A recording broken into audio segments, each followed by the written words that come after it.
Ljudi, neko mi je rekao kao da ne znam kuvati jaje. Pa znam.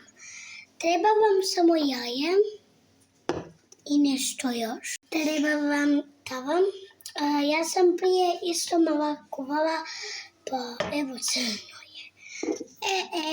Prvo prije je bilo kao narančasto. Sad treba vam ulje. I evo ulje i ovdje jaje. To ćemo ovdje. Onda upalite, kak se zove, rinku. Na 9 ja ću upaliti, na koliko vi hoćete. I to je to. Ja ću se upaliti. I nemojte jako previše jer će bomba doći. Tako.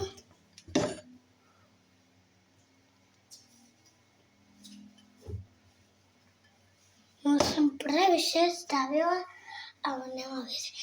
Malo onda čekate. Samo 5 minuta. Ne znam koliko sati. Ali ja ću spavati.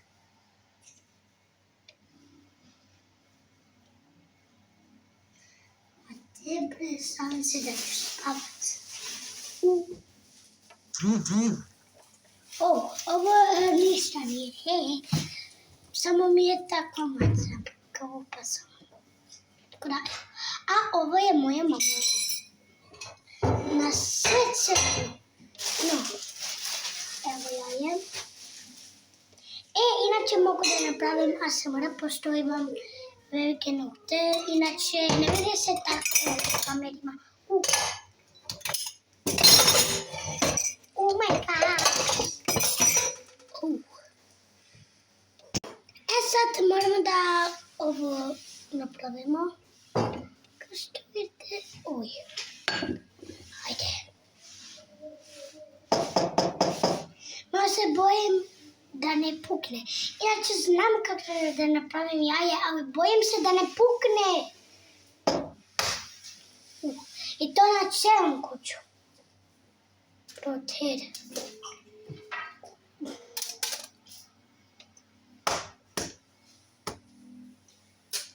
Čekajte.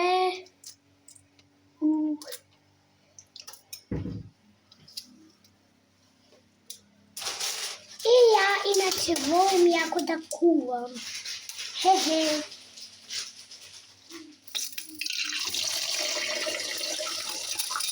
I evo ga.